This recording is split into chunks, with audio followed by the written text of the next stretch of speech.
Chiefs Kingdom, the Chiefs sign a playmaker at corner, Kristian Fulton, 2 years, $20 million. We're going to talk about it.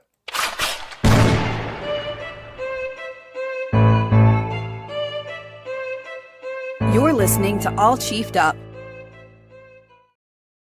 Thanks for being with me right now on this impromptu 1 p.m., maybe lunch break, maybe noon over in the Central Time, baby. But here we go.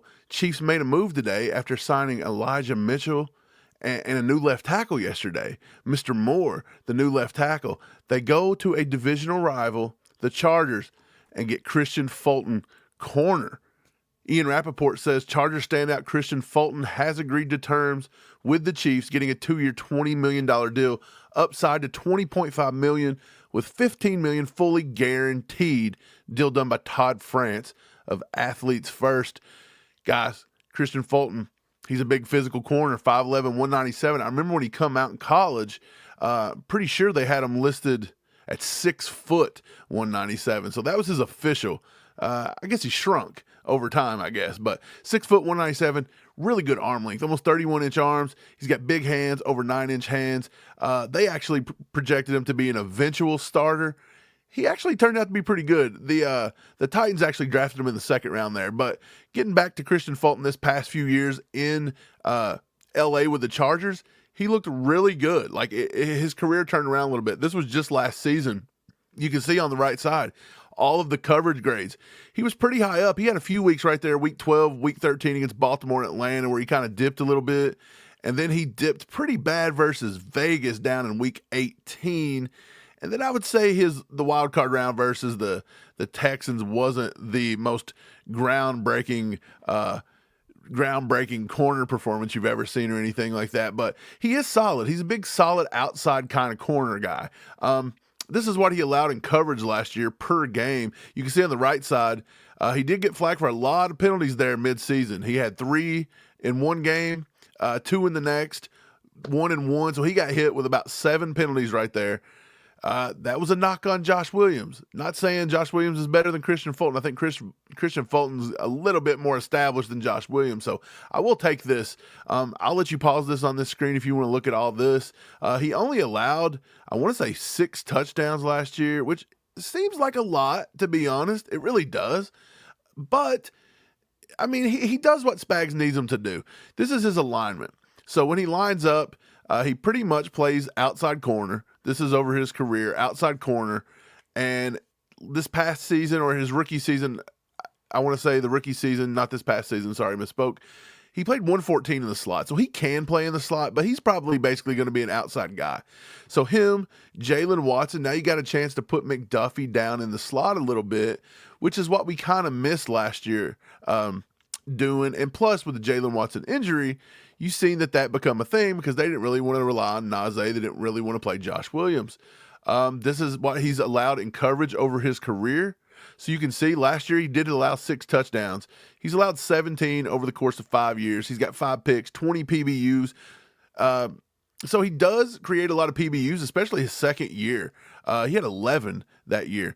But he is called for a lot of penalties. He's a big physical corner. He's going to grab, he's going to hold, he's going to do all that kind of stuff that big physical corners do, which is what we said. If you were very sensitive about the Josh Williams penalties, this guy right here is going to get the same kind of stuff.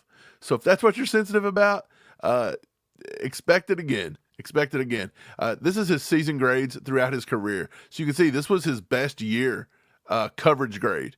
Best year on coverage grade. He's pretty serviceable at getting after the passer. You can see it in his first 2 years with Tennessee. He got after the passer. He had a high grade there. He went through a rough spell tackling at the end of his Tennessee days, and so he changed that a lot last year. So maybe that was coaching. Maybe that was just something to do with how he was playing. I don't know, but the tackling went up. The run defense went up. It went back to his 2022 level, and then his defense in total last year was the best he had played across the board on defense per PFF. Again, if you want to go back to his college days, he was out of LSU. He was drafted by the Titans in the second round, 6 foot, 197. And at the combine, this dude was a pretty athletic guy. You can see his production score was a 69. So in the 2020 combine, he was the 13th ranked corner. He was the 8th ranked corner in all athleticism scores across the board, and his total score between all corners, he was the 7th highest ranked corner.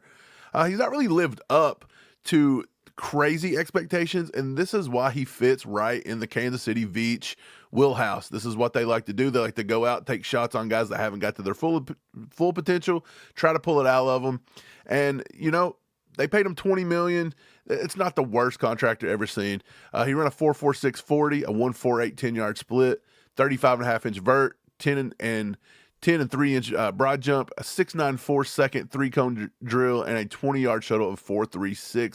So you can tell he's really quick in tight spaces. 20-yard shuttle. He's explosive. The broad jump at 10.3. The vertical, a little low. You want it to be closer to the 38 to 40 mark, but 35.5 is not horrible, especially with his longer arms. And then, of course, his 10-yard split is a 1.48. A lot of receivers coming out run right around that 1.45, 1.46, so he's going to be right in their hip.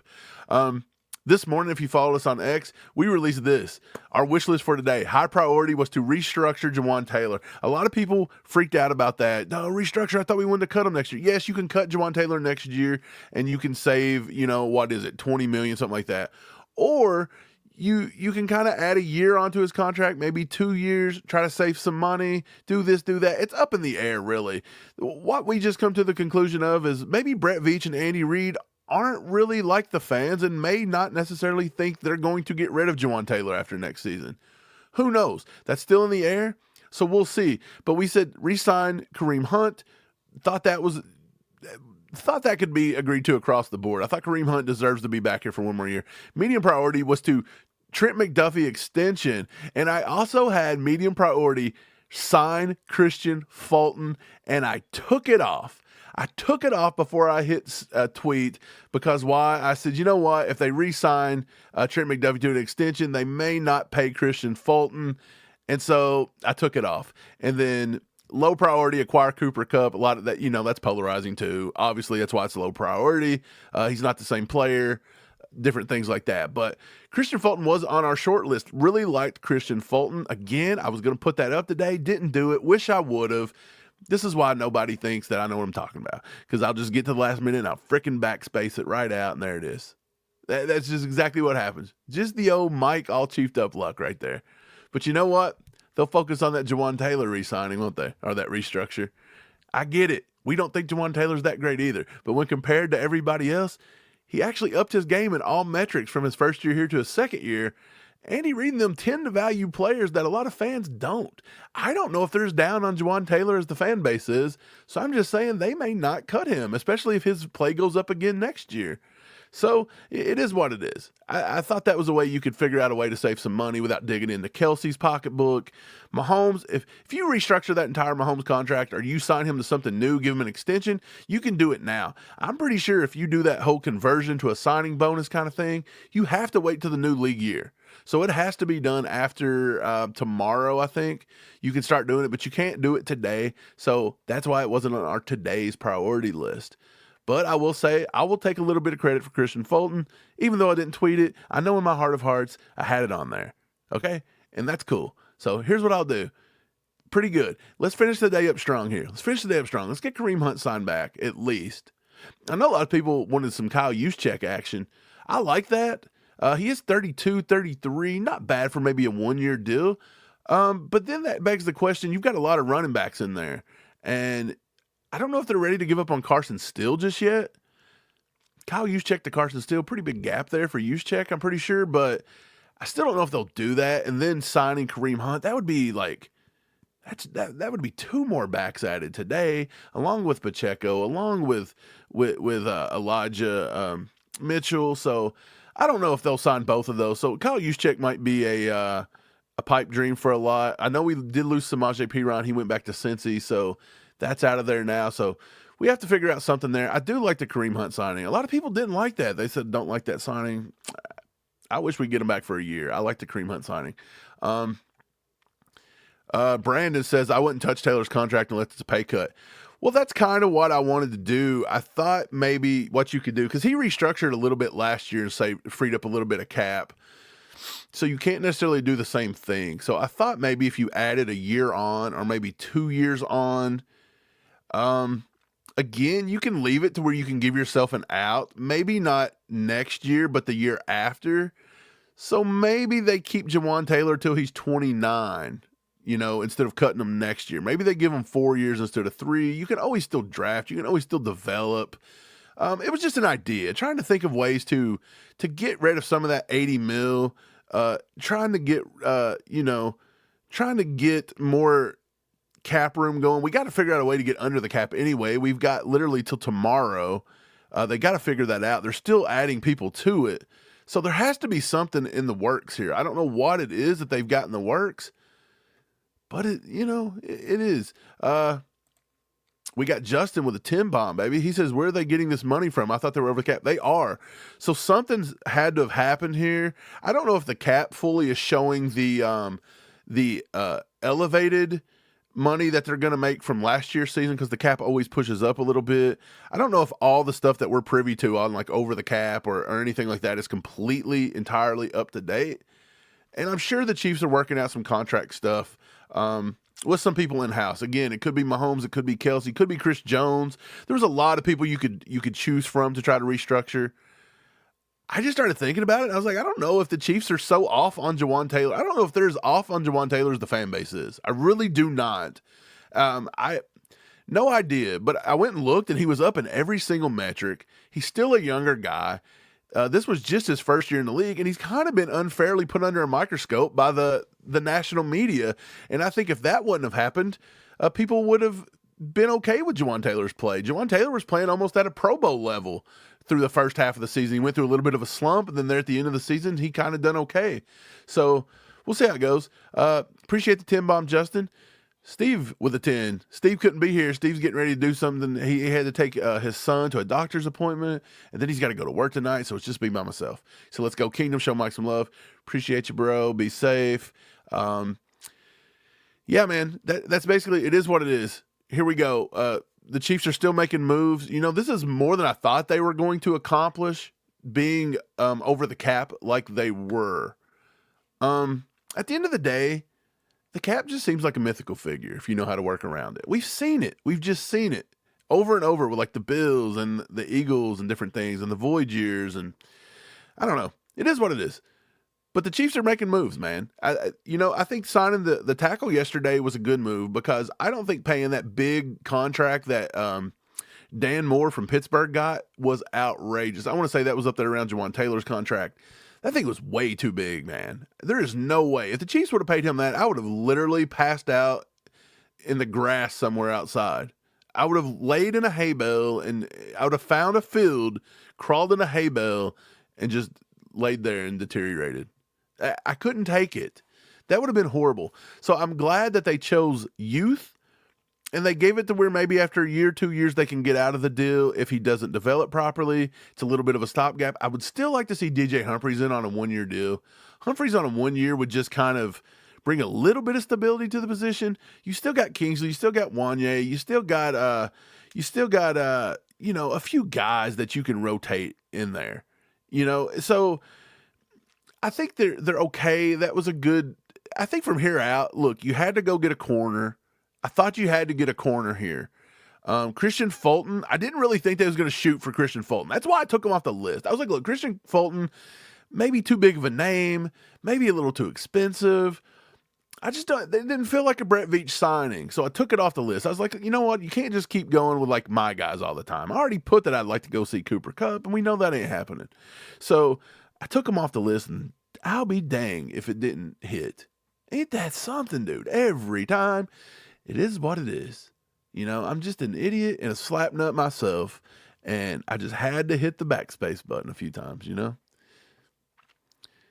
Lesson learned.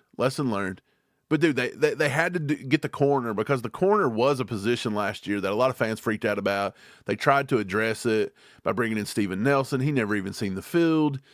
Again, they relied on Najee a lot. Najee struggled a little bit here and there. They just, for whatever reason, they just would not let Josh Williams play. They didn't trust. I don't know what it was. I don't know if it really was penalties. I don't know if they didn't trust him. I don't know what it was.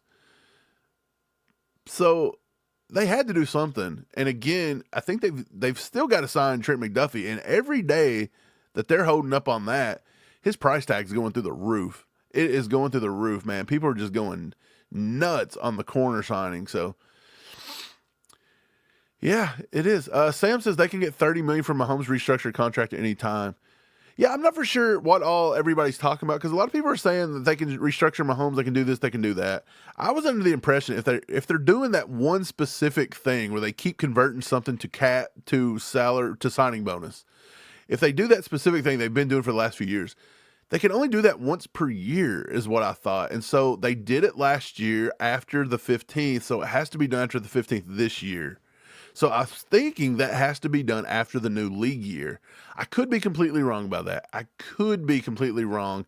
Everybody could be right, or they could be thinking of another restructure or another something that I'm not thinking of. So, yeah.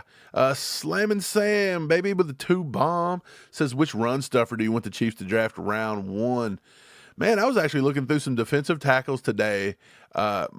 And so this is a pretty good question. You know, the run stuffers, there's some decent ones in this year's draft. To be honest, there is a lot there. So I think that it's a pretty deep position.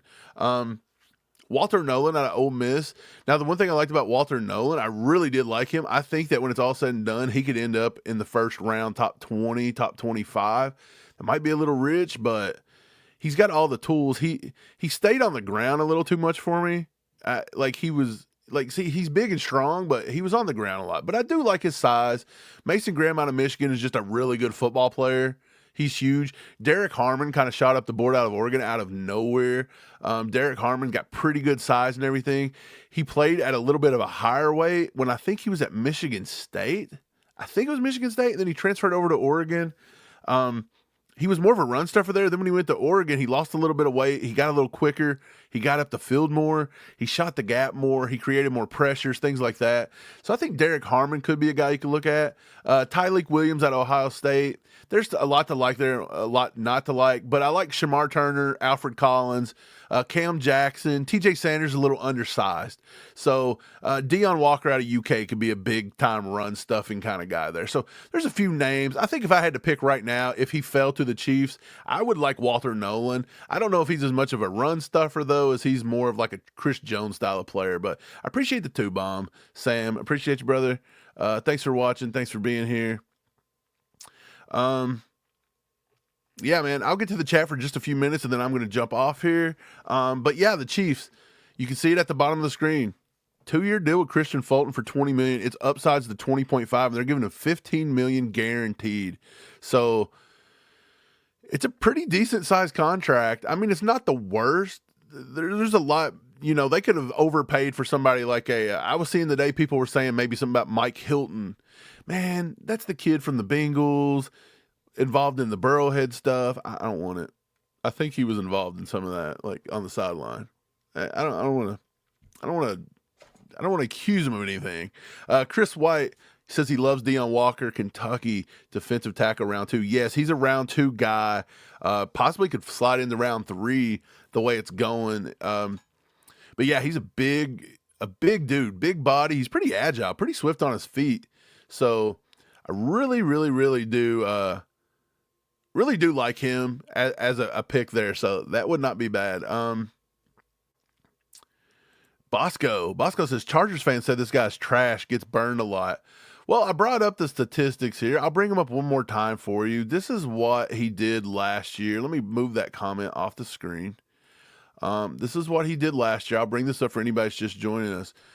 So, yeah, look, his coverage grades are pretty good. He went through a rough patch right in the middle of the season with the 45-43 against Baltimore and the Falcons. It kind of dropped off again at the end of the year versus Vegas and then the wild card round. But, I mean, his coverage grade was pretty good total. Again, this is what he allowed. So, he gets burned a lot. Not understanding that, considering his long was 54 yards in week 4. And then he gave up a 40-yard one in about week 8 or 9. He gave up a 41-yard there at the end in the wild card game. So he got burned. I'll say that 35 is a pretty good burn too. I'll say 25 and below, not too much. Even if you want to say 25, cool. So even if let's count the 25 as a huge burn, he's got 1, 2, 3, 4, 5 on the season. I would be willing, I think we've seen Jalen Watson get burned twice in just the Super Bowl alone. So this just happens in the NFL, man. Everything's designed to go through the offense. Everything's designed, penalty-wise, the corners can't touch anybody, can't play anywhere. So it is what it is. I'm not too worried about it. I don't think he gets burned that much. I think if you look at the coverage here, you got, let me see, this is for his entire career. So for his whole career, he gave up a 68-yarder in Tennessee, a 65, and a 54 last year. So yeah, he's good for one, he's good for one 60-plus bomb per year just about.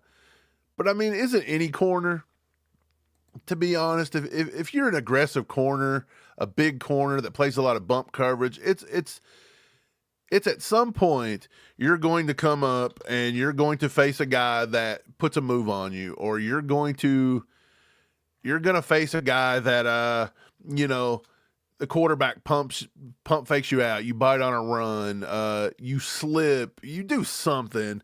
You're bound to get beat once in a while. So I'm not going to hold too much against him. I'm going to give him the benefit of the doubt at least until he gets in a uniform and can play. Because we see Spags can sometimes turn these corners into better than they are. If you go to, let's go to Trent McDuffie last season. I think we can all agree Trent McDuffie's pretty good. Trent McDuffie allowed a 26-yard catch, so we'll count that as 1. He allowed a 32-yard catch in week 10. We'll count that as 2.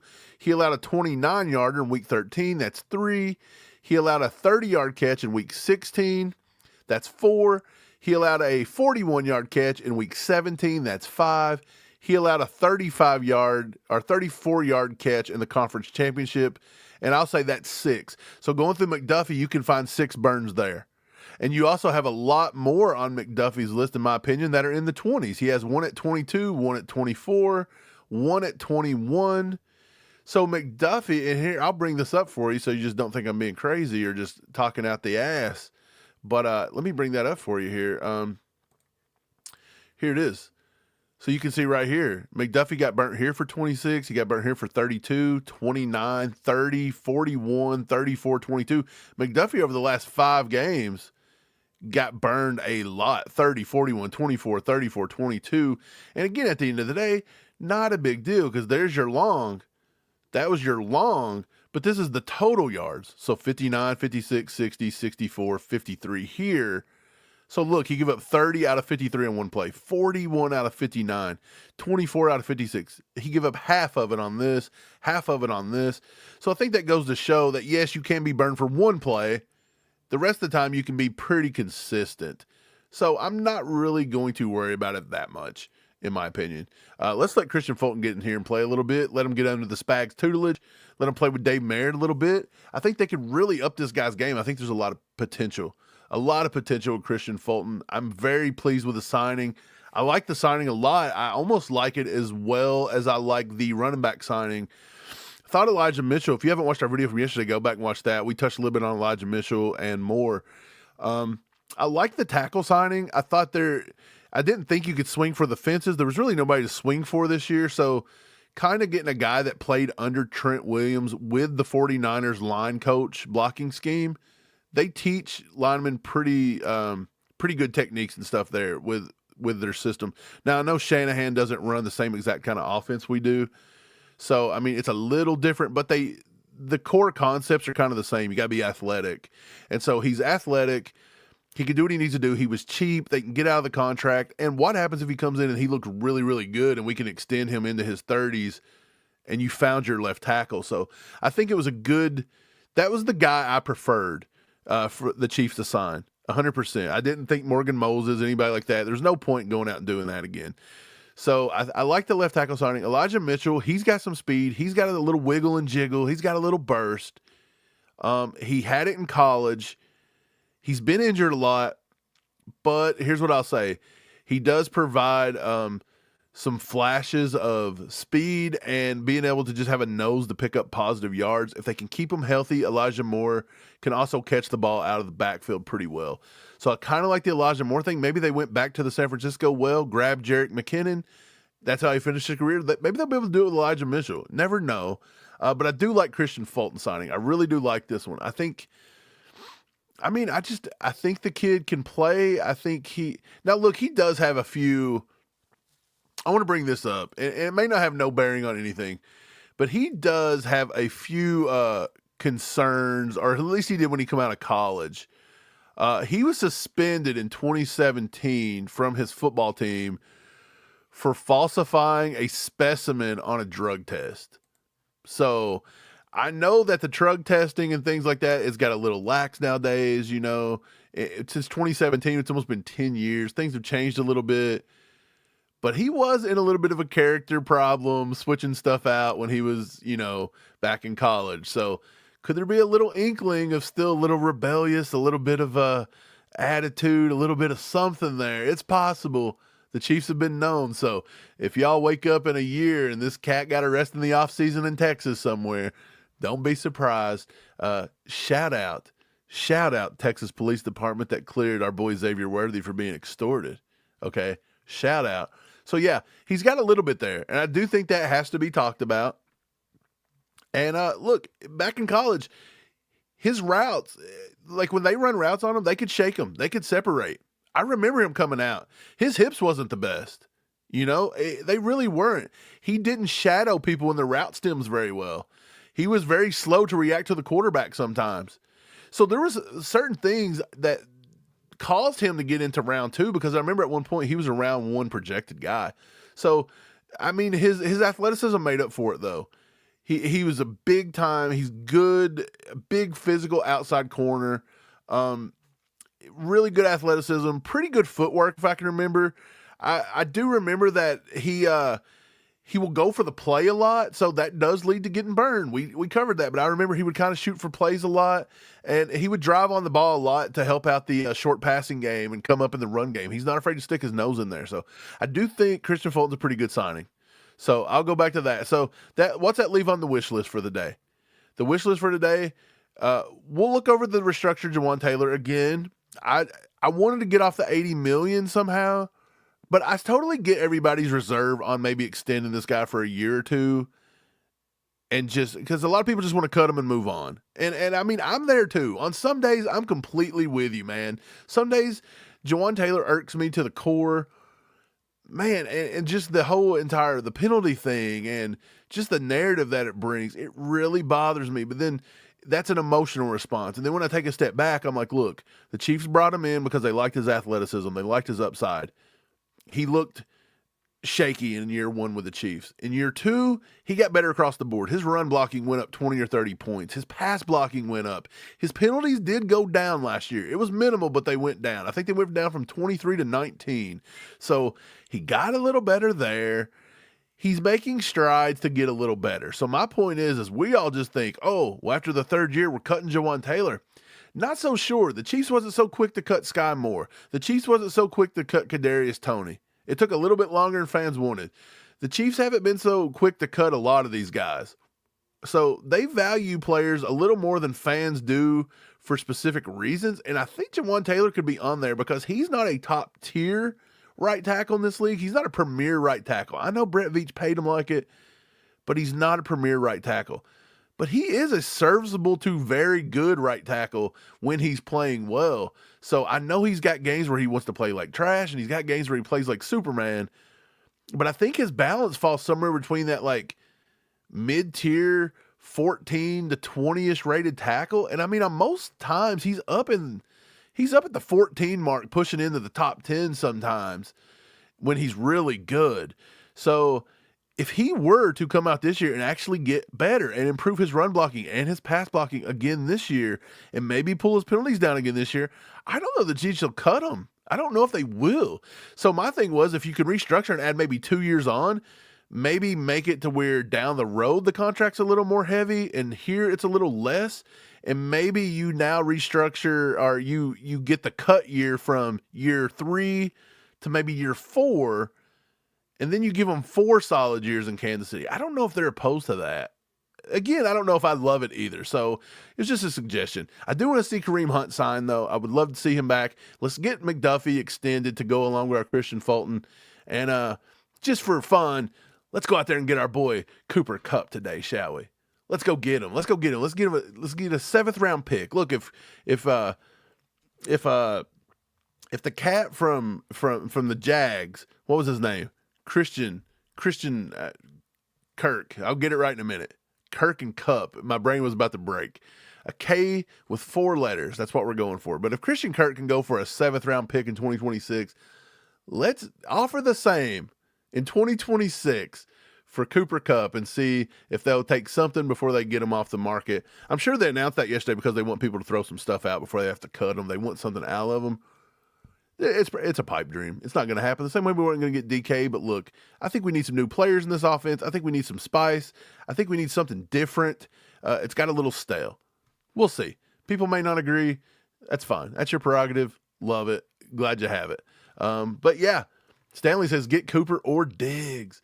Yeah, Diggs coming off that knee injury. I don't think he's going to garner as much as people think he will in free agency, at least this year. He may have to sign that 1-year deal, so he is a prime candidate. If he gets past wave 1 of free agency here, and maybe Thursday or Friday, Diggs hasn't been signed, Diggs coming in on a $10 or $11 million deal could be a thing. But you also got to remember, Diggs has a little bit of an attitude, and, maybe playing with the Chiefs, giving them less targets isn't going to fly for Diggs. But we'll see. Another 2-bomb from Slammin' Sammy. He says, Ursery, offensive tackle round 2, Stutzman, middle linebacker round 4, Pierce, offensive tackle round 6, and a running back in round 7. Yeah, I mean, I'm not opposed to anything that they're going to do. I'm not opposed to what you just said. I really do like Ariante Ursery out of Minnesota. He's a KC boy. I like him, because of that KC tie. I really like Jalen Noel. He's got ties to KC. I like that. I think the Chiefs do look for that just a little bit. You've seen them do that with Felix Anudike-Uzomah. So, I'm not opposed to it. I like Ursery in round 2. If Ursery was there in round 2 where we pick, I would not be opposed to taking another shot at a tackle there in round 2. But no way at this point am I going to reach on him in round 1. So I've seen some mock drafts with us taking him in round 1. Nay. At this point, I'm not seeing it. I appreciate the 2-bomb there, Sammy. Appreciate you guys being here with me. Chiefs are trading down. I wish they would. That's what I would rather do. KY also says, I'd rather bring back D-Hop than Diggs. I'm right there with you. I'm pretty sure, I don't know if Diggs would be such a valuable piece in our system. I mean, he would. He fits really well. Problem is, I just don't know if his attitude would mesh.